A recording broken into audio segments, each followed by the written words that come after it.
பிறந்ததம்மா முந்தானாள் பார்க்கையிலே,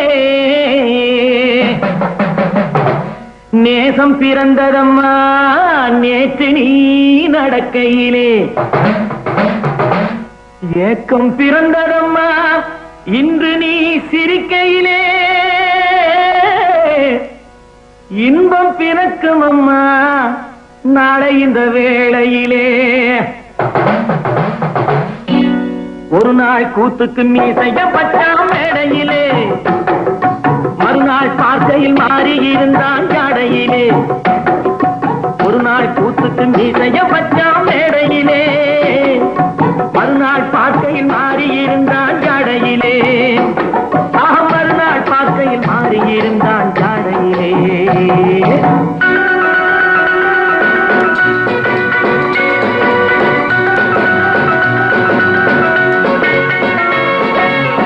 விழி மண்டு மொழி செண்டு முடி நண்டு நடை போட்டான் பாரம்மா, கத்தி விழி முத்து மொழி சித்திரத்தில் உத்தரவை கேட்டான் பாரம்மா.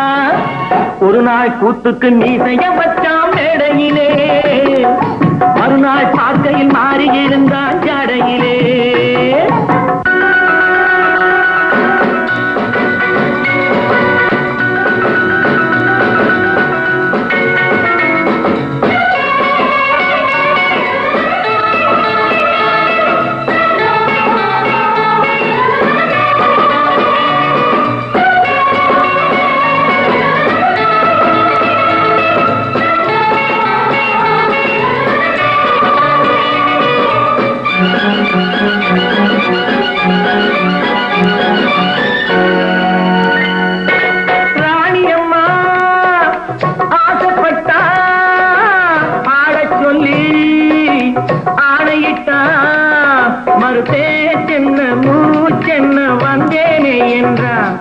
அவன் யார் என்று பேர் சொல்லி நெஞ்சோடு நின்றான், அவன் யார் என்று பேர் சொல்லி நெஞ்சோடு நின்றான். புத்திசாலி மத்தியிலே கத்து வச்ச வித்தைகளை படிக்காம் பாரம்மா, பொம்பளைய சொக்க வச்சு பக்கம் வந்து நிக்க வச்சு சிரிச்சாம் பாரம்மா. ஒரு நாள் கூத்துக்கு மீசையம் வச்சாம் மேடையிலே, மறுநாள் பார்க்கையில் மாறி இருந்தான் ஜாடையிலே.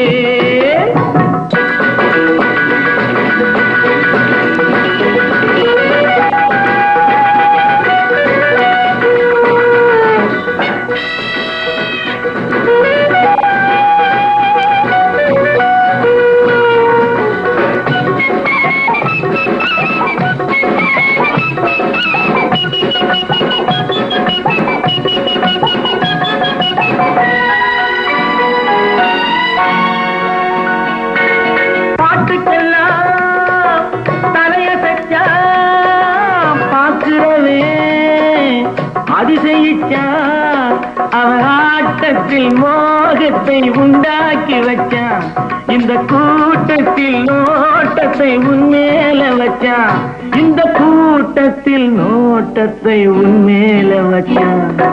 புன்னகையும் பொன்னகையும் இன்னவரும் அன்னமதை புசுறான் நினைச்சானே, சொல்லியதை சொன்னபடி எண்ணியதை எண்ணபடி நினைச்சான் முடிப்பாரே.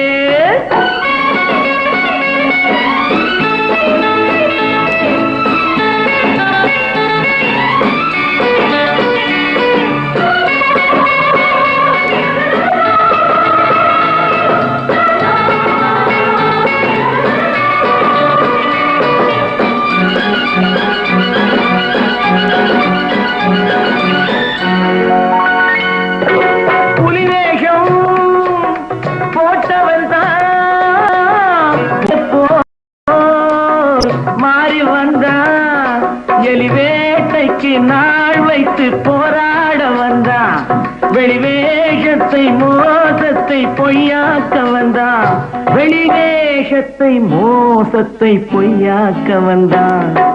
கம்பு சண்டை வம்பு சண்டை கத்தி சண்டை குத்து சண்டை போட்டான் தனியாக, 10 பேரு மத்தியிலே ஒத்தனாக சுற்றி வந்து ஜெயிச்சான் முடிவாக. ஒரு நாள் கூத்துக்கு மீசைய வச்சான் மேடையிலே, மறுநாள் பார்க்கையில் மாறி இருந்தான் ஜாடையிலே. மறுநாள் பார்க்கையில் மாறி இருந்தான் ஜாடையிலே.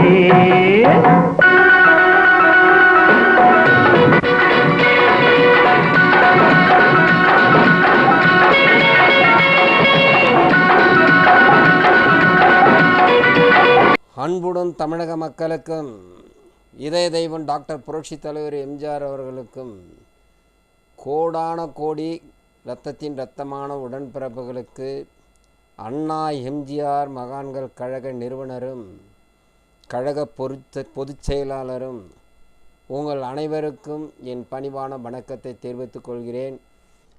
இப்பொழுது நாட்டின் நடப்பு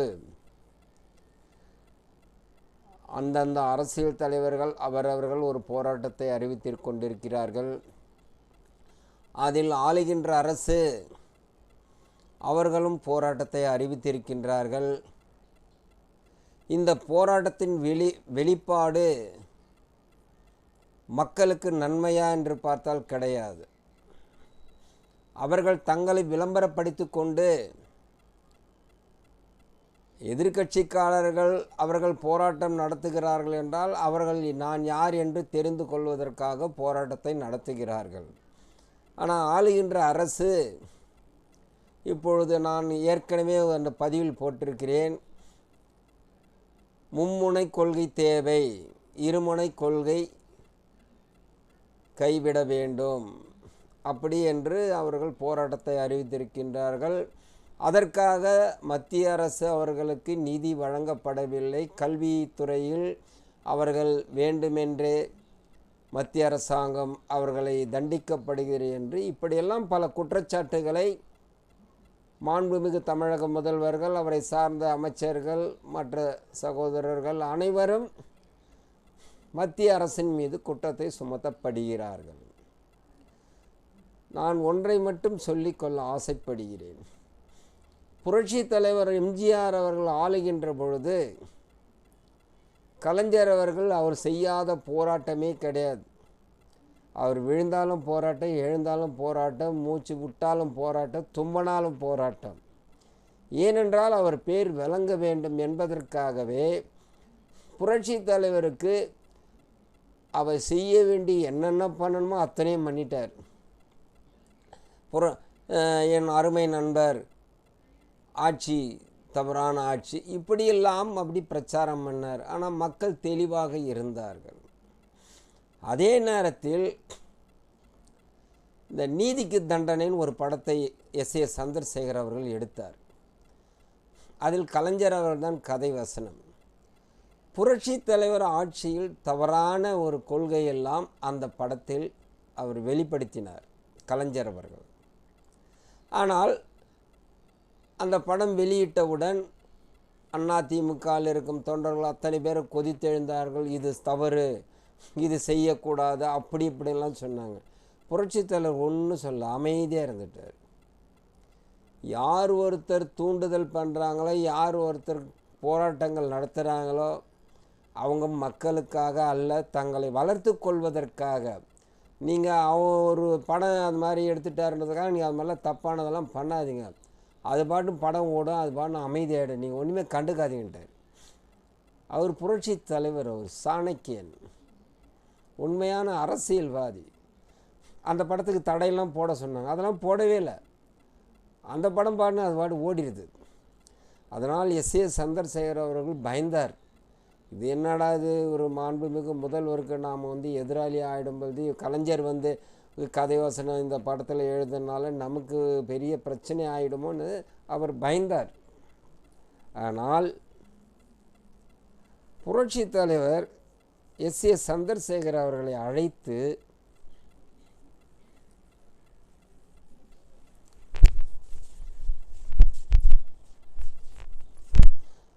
தம்பி, நீ நல்லா படம் எடுத்துக்கிற, உங்களை நான் பாராட்டுகிறேன் என்றார். எஸ்.ஏ. சந்திரசேகர் அப்படியே அவர் அதிர்ந்து போனார்.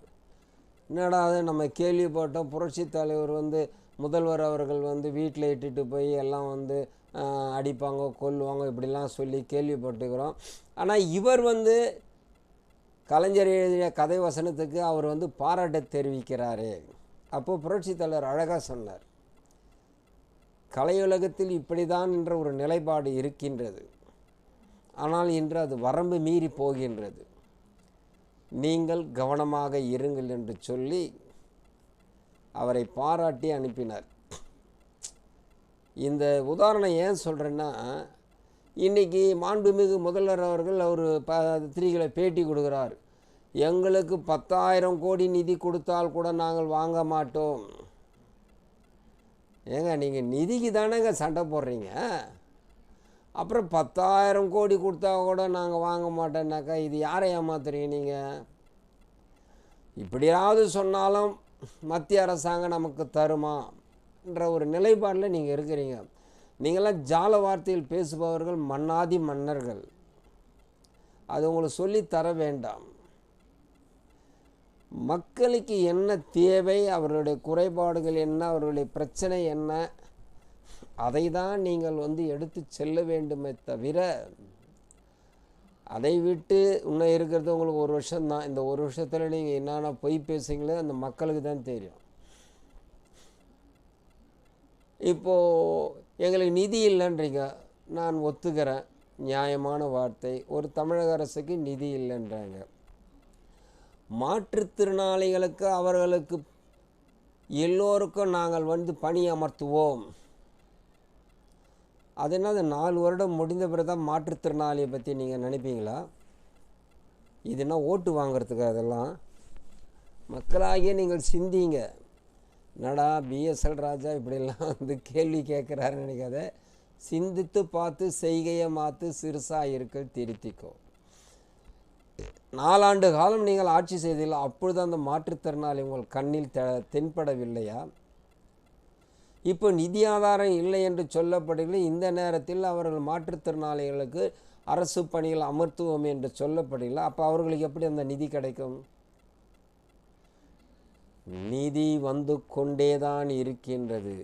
அந்த நிதியை முறைப்படுத்தி செயல்படுத்தினால் இந்த நாடும் நலம் பெறும், பூமியும் வளம் பெறும். இப்போ நீங்கள் யோசிச்சுட்டு இருப்பீங்க, நம்ம என்ன பண்ணலாம்? தேர்தலில் ஃப்ரிட்ஜு கொடுக்கலாம், பீரோ கொடுக்கலாம், லேப்டாப் தரலாம், இப்படிலாம் யோசிச்சுட்டு இருப்பீங்க. ஏன்னா அது உங்கள் பணம் இல்லை.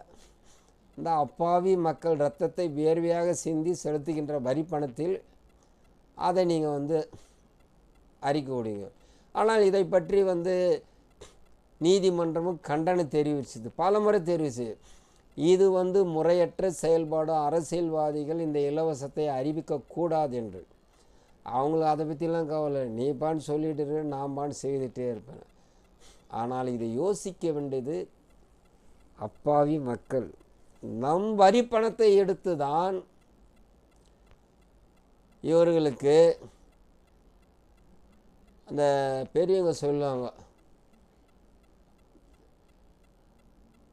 தெருக்கோடி பிள்ளையாருக்கு வழித்தாங்க உடைச்ச கதை. இவங்க பணத்தில் செயல்படுத்துங்க, அதனால் நல்லது. இதில் வேறு இவர் தமிழ் என்று சொல்கிறாரு. நான் ஒத்துக்கிறேன். திராவிட மாடல் என்பது என்ன? அது தமிழ். அது நீ இன்னும் அந்நியனுக்கு தானே அடிமையாக இருக்கிற. திராவிட மாடல் நான் இங்கன்னா அழகு காட்சியாக நடக்கிறாங்க. அழகு பெண்களுடைய அவர்களுடைய முகத்தோற்றத்தை அதை வச்சு அவர்கள் ஒவ்வொரு நிகழ்ச்சிக்கு தேர்வு பண்ணுறதுக்கு மாடலு. இது தமிழ்நாடு. சும்மா காட்டி நீங்கள் வாய் கலந்தெல்லாம் தமிழ்னு எடுத்துக்கிட்டு ஏமாற்றி கடறீங்களே. அது இந்த திராவிட முன்னேற்ற கழகம் மாதிரி ஏமாத்துறாலும் இந்த நாட்டில் யாருமே கிடையாது.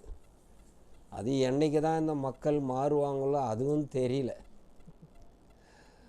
மாறினால்தான் உங்களுக்கு மாற்றம் உண்டு, இல்லை என்றால் கிடையாது. இப்போ இடையில் ஒரு இன்றைய தினத்தந்தி நாளிதழில் அன்பு சகோதரர் செல்வ பெருந்தகை சொல்கிறார், இங்கே நாட்டில் பெண்களுக்கு பாதுகாப்பு இல்லைன்னு சொல்கிறாரு அமித்ஷா அவர்கள். இங்கே எல்லாம் பெண்களும் பாதுகாப்பாக இருக்கிறாங்க. இப்போ ஒரு நாளிதழ் பேப்பரை படிக்கிறதில்லை போகுது செல்வ பெருந்தகை. அவர் ஒரு மாநில தலைவராக இருக்கிறார். இந்த கொடுமையை எங்கே போய் அடிச்சிக்கிறது? முழு பூசணிக்காவை சோத்தில் மறைச்ச கதையாக இருக்குது அவர் சொல்கிறது. பெண்களுக்கு பாதிப்பே இல்லையாம், பெண்களுக்கு பாதுகாப்பாக இருக்கிறாங்களாம் அவர் சொல்கிறார். அப்போ அவர் பத்திரிகை பார்க்கறதில்ல, நாட்டு நடப்பை அவர் என்னான்றதுக்கு கேட்கறதில்ல. இவர் எப்படி அந்த காங்கிரஸுக்கு தலைவராக இருக்காருன்னா அதுவும் எனக்கு தெரியல. இன்றைக்கி தான் நான் தினத்தந்தியில் பார்த்தேன், ஒரு யாராக இருந்தாலும் எந்த கட்சியில் இருந்தாலும் பேசுகின்ற போது கவனமாக பேச வேண்டும். இன்றைக்கி தந்தி பேப்பரை திறந்தாலுமே எனக்கு பிடிக்காத பேப்பர் எதுனாக்கா தந்தி பேப்பர். நீ ஏன் அந்த பேப்பரை வாங்குற அப்படின்னு நினைப்பேன். அவன் தான் தப்பு தப்பாக போடுவான். இவளை எவ்வளோ பலாத்காரம் பண்ணிட்டாங்க, அவளை இவனை பலாத்காரம் பண்ணிட்டாங்க, இங்கே வந்து கற்பழிச்சிட்டாங்க அங்கே. ஆனால் நான் மனவேதனையோடு சொல்லுகிறேன், இது போன்ற செய்திகள் பத்திரிகைகள் வரவே கூடாது, உண்மையில் வரவே கூடாது. அதனால் அந்த தாய் தந்தையருடைய மனம் எவ்வளோ வேதனை அடையும் என்பது இவர்களுக்கு கவலை இல்லை. எனக்கு பணம் வந்தால் போதே, நீ எக்கேடு கட்டினா போனால் எனக்கு என்னடா. ஒரு மட்டமான முறையில் தினத்தந்தி பத்திரிகை நடந்து கொண்டிருக்குது. இன்றைக்கி அதை தான் விரும்பி வாங்குகிறான். நீ அந்த பத்திரிகையில் தான் பெரிய பெரிய விளம்பரங்கள், இந்த கன்ஸ்ட்ரக்ஷன் பில்டர்ஸ் எல்லாம் பண்ணுறாங்க இல்லையா, பத்தாவதுக்கு நடிகைகள் எல்லாம். நீ இந்த நாட்டு நடப்பே அதில் இருக்காது. ஏதோ கொஞ்சம் அங்கே இங்கே. இதோ இப்போ நேற்று வந்து சீமான் அவர்கள் வீட்டில் வந்து காவல்துறை அதிரடி நடவடிக்கை, அதை அப்படி ஓரமாக கொஞ்சம் காட்டுவாங்க. ஆனால் இந்த பாலியல் பலாத்காரம் செய்திதான் தினத்தந்தி நாளிதழில் அதிகமாக படையெடுத்து கொண்டிருக்கின்றது. இது யோசிக்க வேண்டாமா? இவர்கள் ஏன் இப்படி தவறான கருத்துக்களை பதிவிடுகிறார்கள்? இதனால் பெண்களுக்கு எங்கு அவங்களுக்கு ஒரு பாதுகாப்பு கிடைக்கும்? இவை அனைத்தும் இந்த நாளிதழ் வந்தோம். காங்கிரசினுடைய மாநில தலைவர் அன்பு சகோதரர் செல்வ பெருந்தகை அவர்கள் இங்கே பெண்களுக்கு பாதுகாப்பு இருக்குது என்று ஒரு அப்பட்டமான பொய்யை சொல்கிறார். ஏன்னா திமுக கூட கூட்டணினா பின்ன அப்படி தானே பேசுவாங்க. உண்மையை சொல்லணும், உள்ளதை சொல்லணும், நல்லதை செய்யணும். இது 3 தான். இந்த 3மே உங்கள் குழி தோண்டி புதைச்சிட்டாங்க. அதை தான் பேரறிஞர் அண்ணா அவர்கள் சொன்னார், கடமை, கண்ணியம், கட்டுப்பாடு. இந்த 3மே மறந்துட்டாங்க, வேறு மாதிரியாக பண்ணிகிட்டு இருக்கிறாங்க. இது ஆணித்தரமாக நடக்குது. அதனால் ஏன் நான் உங்களுக்கு எடுத்துரைக்கிறேன் என்றால், இந்த நாட்டை ஆளுபவர்கள் மிக கவனமாக இருக்க வேண்டும். நீர்நிலம் நன்றாக இருக்க வேண்டும், தொழில் வளம் நன்றாக இருக்க வேண்டும், கல்வி வளம் நன்றாக இருக்க வேண்டும், மருத்துவ வளம் நன்றாக இருக்க வேண்டும், விளையாட்டுத்துறை மேம்பாட்டில் இருக்க வேண்டும், வேளாண்மை நன்றாக இருக்க வேண்டும், தண்ணீர் தட்டுப்பாடு இல்லாமல் இந்த தமிழ்நாடு விளங்க வேண்டும், மின்சார தட்டுப்பாடு இல்லாமல் இந்த நாடு வெளிச்சமாக இருக்க வேண்டும், விவசாயி எந்த காரணத்தை விட தன் நிலத்தை விற்பனை செய்யக்கூடாது, அவன் உழுது அறுவடை செய்து அதை மக்களுக்கு விநியோகம் செய்வதற்கு அவர்களுக்கு போதுமான பாதுகாப்பு தர வேண்டும். இப்படி பல வகையான திட்டங்கள் அனைத்தும் இந்த மக்கள் வரி பணத்தில்தான் நடைபெறுகிறது. அது ஆளுகின்ற முதல்வரோ, அதில் இருக்க அமைச்சரோ, அதில் இருக்கும் சட்டமன்ற உறுப்பினரோ, இல்லை அரசு துறையில் பணிபுரியும் அதிகாரிகளோ ஊழியர்களோ யாரும் 10 நயா பைசா போடலை. மக்கள் வரி பணத்தை அவர்கள் கொடுக்கின்ற போதுதான் இவர்கள் திட்டங்கள் என்று தீட்டி இவர்கள் திடமாக வாழ்ந்து கொண்டிருக்கிறார்கள். எந்த அமைச்சராவது போய் தான் சொந்த காரில் போகிறாங்களா? எந்த அமைச்சராவது வந்து ஒரு 2 சக்கர வாகனத்தில் போகிறாங்களா? எந்த அமைச்சராவது அவங்களா போய் எங்கேயாவது தங்கும்போது தனியாக வந்து வாடகை எடுத்து அவங்க இருக்கிறாங்களா? கிடையாது. அரசு வரி பணத்தில் தான் உல்லாசமான வாழ்க்கை, சொகுசான காரு, சொகுசான பங்களா, கேட்டால் மந்திரி. எங்கேருந்து வந்தது அந்த அதிகாரம்? மக்கள் அவர்களுக்கு தீர்ப்பு கொடுத்தவுடன் தான் அவர்களுக்கு அந்த அதிகாரம் வந்தது. அது உண்மையான அரசியல்வாதியாக இருந்தால், ஒரு உதாரணம் தரேன். காமராஜ் ஆட்சி அவர்கள் காலத்தில் காவல்துறை அமைச்சராக இருந்தார் மரியாதைக்குரிய கக்கஞ்சி அவர்கள்.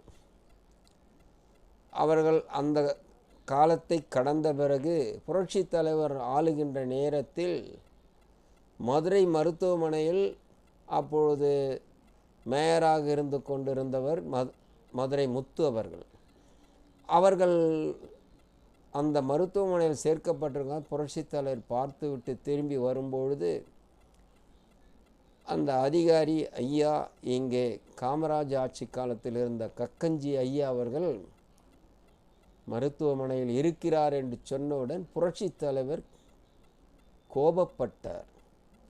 முதலில் அவரை பற்றி தானே நீ சொல்ல வேண்டும் எனக்கு. அப்புறம் அந்த அறைக்கு செல்லும்போது அந்த மாமனிதர் தரையில் அமர்ந்து ஒரு துண்டை கட்டிட்டு உட்காந்துட்டு இருக்கிறார். ஒரு முன்னாள் காவல்துறை அமைச்சர். அவர் 10 நயா பைசா சம்பாதிக்கல,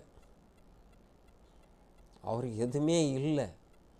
அப்போது அவர் எவ்வளோ நேர்மையான மனிதராக, நியாயமான மனிதராக காமராஜ் ஆட்சி காலத்தில் அவர் இருந்திருக்கின்றார். உடனடியாக அந்த தலைமை மருத்துவரை அழைத்து, ஐயாவுக்கு என்ன தேவையோ அனைத்தும் நீங்கள் செய்து கொடுக்க வேண்டும் சொல்லி அவருக்கு வீடும் ஏற்பாடு செய்து கொடுக்கிறார் புரட்சித் தலைவர் எம்ஜிஆர். ஏன் நான் உங்களுக்கு குறிப்பிடுகிறேன் என்றால், மக்கள் வரி பணத்தை விரயமாக்கும் இவர்கள் இன்னும் இந்த தமிழ்நாடு கடனாளியாக தான் இருந்து கொண்டிருக்கின்றது, இன்னும் மாறலை. ஆனால் இந்த தமிழ்நாட்டு அரசை மாற்ற வேண்டும் என்றால் கிட்டத்தட்ட 10 ஆண்டு காலம் ஆகும். நல்லவர்கள் வந்தால் இவை அனைத்தும் மாற்றி அமைக்க 10 ஆண்டு காலம் ஆகும். அரசு துறையிலிருந்து அரசியல்வாதிகளிலிருந்து அத்தனை பேரும் தவறானவர்கள். இவர்களையெல்லாம் மாற்றுவது நம் வேலை அல்ல. ஆனால் அவர்களுக்கு என்ன பாடம் கொடுக்க வேண்டும் என்பது மட்டும் அது உடனடியாக செய்யலாம். அது புரட்சித் தலைவர் அன்னைக்கு பாட்டார், திருடனா பார்த்து திருந்தாவிட்டால் திருட்டை ஒழிக்க முடியாது. அவங்களாம் மாறினாதான். அதை விட்டு நாமளே அவங்கள மாற்றணுன்னாக்கா, ஏன்னா அவன் கொள்ளடிச்சு ஏமாற்றி மக்களை சுரண்டி வாழ்ந்தவன். ஆனால் மேடையில் ஏறும்போது பேசுவாங்க, நாங்கள் அதை செய்வோம், காய்ந்த மண்ணை பொன்னாக மாற்றுவோம், காஞ்சி போன ஆற பாலாராக மாற்றுவோம், வாடி கிடக்கும் விவசாயிகளை அவர்கள் பூந்தோட்டமாக மாற்றுவோம், இப்படியெல்லாம் போய் பேசுவாங்க. ஏன்னா அந்த ஒரு அரை மணி நேரம் 3/4 மணி நேரம் ஏதோ வாய்க்கு வந்தது பேசிட்டு போயிடுவாங்க. உடனே அந்த அப்பாவி மக்கள் பார்த்து, ஆஹா இவர் இதெல்லாம் செய்வார் அதெல்லாம் செய்வாங்க, ஒரு கனவு காணுவாங்க. ஆனால் அவர்களுடைய வாழ்க்கை கனவாக தான் மாறிக்கொண்டிருக்கின்றது, இன்னும் நடந்து கொண்டிருக்கிறது. அரசியல்வாதிகளுக்கென்று பாடம் புகட்ட வேண்டும். இது சட்டமோ நீதிமன்றமோ கிடையவே கிடையாது. மக்களாகிய நீங்கள்தான், இந்த ஆள்காட்டி விரலுதான் இந்த அரசியல்வாதி அதிகாரிகளை அழிக்கக்கூடிய வல்லமை சக்தி இந்த ஆள்காட்டி விரலில்தான் உள்ளது. அதை தான் பேரறிஞர் அண்ணா அவர்கள் சொன்னார், உன்னால் முடியும் தம்பி. இதைதான் இதயதேவன் டாக்டர் புரட்சித் தலைவர் எம்ஜிஆர் சொன்னார், உழைப்பவரே உயர்ந்தவராவார். இதை விட ஒரு உண்மையான வார்த்தை எந்த அரசியல்வாதி கிட்டங்க இருக்கு? எல்லாம் போய் பேசுகிறவங்க தான். ஆனால் பொறுப்பு வந்துட்டா உன்னை மறந்துட்டான். இதுதான் நடக்குது. இந்த தமிழ்நாடு பொன்வளையம் பூமியாக மாற்றலாம். இந்த தமிழ்நாட்டில் உள்ள விளைச்சல் அனைத்தையும் பசுமையாக மாற்றலாம். இந்த தமிழ்நாட்டில் கல்வி வளம் மிக சீரமைக்கலாம். இந்த தமிழ்நாட்டில் மருத்துவத்தை எல்லோரும் நோய்கள் தீர்க்கக்கூடிய அளவிற்கு மாற்றலாம். இளைஞர்களை அவர்களுக்கென்று ஒரு தகுதியை படைக்கலாம். எல்லாம் இருக்குதுங்க. அதுதான் புரட்சித் தலைவர் பன்மையாக பாடினார். என்ன வளம் இல்லை இந்த திருநாட்டில், என் கையை ஏந்த வேண்டும் வெளிநாட்டில், ஒழுங்காய் பாடுபடு வயக்காட்டில், உயரும் மதிப்பு உன் அயல் நாட்டில். இதை விட என்னங்க வேணும்? நான் தலைவர் ஆட்சியில் ஒரு 10 ஆண்டு கால ஆட்சியில் நான் சிறப்பாக இருந்தேன். நான் மட்டும் இல்லை, தமிழக மக்களே சிறப்பாக இருந்தாங்க. அந்த தெய்வம் மாதிரி யாரும் ஆள முடியாது. நீ குட்டிக்காரனை போட்டாலும் முடியாது. ஆனால் இப்போ இருக்கலாம், எனக்கு எவ்வளோ வேண்டும், எவ்வளோ கோடிகள் வேண்டும், எவ்வளோ பணங்கள் வேண்டும், எந்த இடத்தெல்லாம் வளைக்கப்படலாம், எந்த இடத்தெல்லாம் நம் கட்டுப்பாட்டு கொண்டு வரலாம். இன்றைக்கி திருக்கோயில் அணி சீரழிந்து கொண்டிருக்கின்றது. அதன் மீது யாரும் கவனம் செலுத்துவதில்லை. திருச்செந்தூர் முருகன் கோயில் பெருமானுக்கு அவரை தரிசனம் செய்வதற்கு 2000 ரூபாய். இந்த கொடுமை எங்கன்னா நடக்குமா சொல்லுங்கள்? முருகப்பெருமான் கேட்டாரா, நீ எனக்கு 2000 ரூபாய் கொடுத்தா தாண்டா உனக்கு நான் காட்சி கொடுப்பேன்னு? எவ்வளோ தவறான செயல்பாடு! அதுக்கு திமுக காரங்க அங்கே முக்கியமாக நின்றுங்கன்னு அவங்க தான் அதை செயல்படுத்துகிறாங்க. அந்த முருகப்பெருமானையே நீங்கள் வேலை பேசி கிடக்கிறீங்களே, இது நியாயமா, தர்மமா? இதுக்கு ஒரு இந்து அறநிலைத்துறை அமைச்சர், ஏன் அவருக்கு தெரியாதா? அதிமுகவில் இருந்தவர் தானே அவரும் ஒரு வியாபாரியாக மாறிட்டார். அவர் ஒரு 400 கோடி கொள்ளடிச்சார். அது ஜெயலலிதாவுக்கு தெரிஞ்சவொன்னா அவரை வலையை கட்டினாங்க. உடனே தப்பிச்சிக்கிறதுக்கு என்னடா பண்ணுறதுன்னு போய் திமுகவில் அங்கே ஒரு அமௌண்ட்டை கொடுத்துட்டு செட்டில் ஆகிட்டு மாவட்ட செயலாளரானார். இப்போ மந்திரி ஆகிட்டார். தன்னை பாதுகாப்பதற்காக தான் என்ற அரசியல்வாதிகள் இருக்கிறார்கள். இந்த அப்பாவி பொதுமக்கள் கொஞ்சம் கூட உணர்றதில்லை, மறந்துடுறாங்க.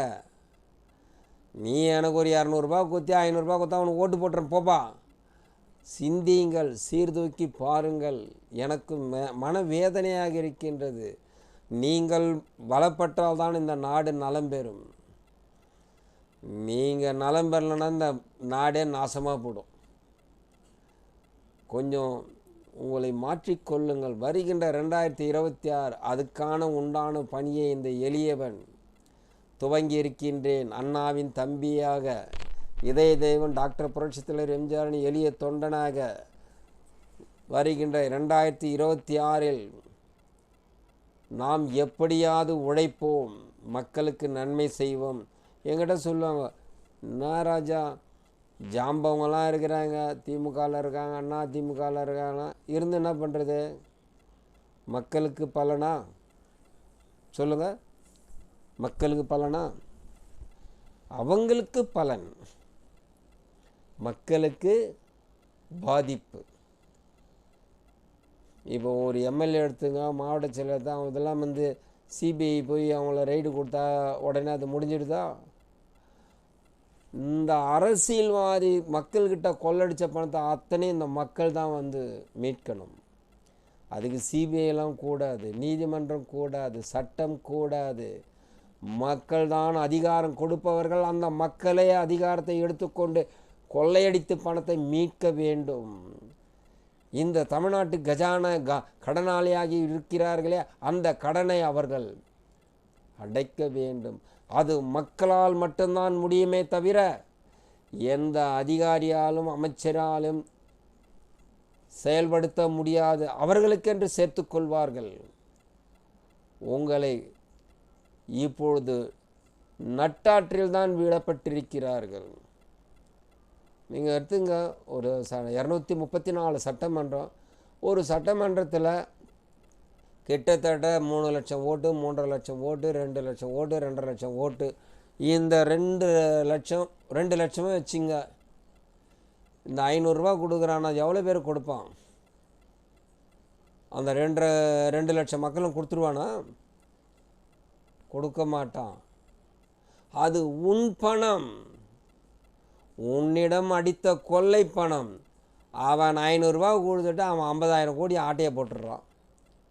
நீ இன்னும் ஏழ்மையாக தானே இருக்கிற? எல்லா மக்களும் நிம்மதியாக இருக்கிறாங்களா? கிடையாது. இதை நீங்கள் மாற்ற வேண்டும். அண்ணாவின் தம்பியாக இதய தெய்வம் டாக்டர் புரட்சி தலைவர் எம்ஜிஆர் எளிய தொண்டனாக உங்களை அன்புடன் வேண்டுகிறேன். வருகின்ற காலம் அண்ணா எம்ஜிஆர் இன்னும் எனக்கு அங்கீகாரம் கொடுக்கல. அதை விட அவன் தப்பானவனாக இருக்கிறான். ஒரு 3 நாட்கள் முன்பு தினத்தந்தியில் விளம்பரம் கொடுக்குறான். 2024 2025 ஒரு 60 கட்சிக்கு நாங்கள் கொடுத்துக்கிறோம். அதிலும் முக்கியமாக 3 கட்சிக்கு அங்கீகாரம் கொடுத்துக்கிறோம். நான் 2022 ஜனவரி 28ஆம் தேதி 2022 28/1/2022 இப்பொழுது 2025 அவன் கேட்டதெல்லாம் கேட்குறான். அதுக்கெல்லாம் அனுப்புகிறேன். முதல் ஒரு கட்சி பேர் அமைச்சேன், அண்ணா எம்ஜிஆர் கழகன்னு. வேறு கட்சி கொடுங்கண்ணா. அதுக்கப்புறம் அண்ணா எம்ஜிஆர் மக்கள் கழகன்னு கொடுத்தேன், அதுவும் இருக்குதுன்னா.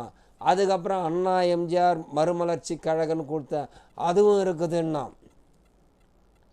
அதன் பிறகு 2023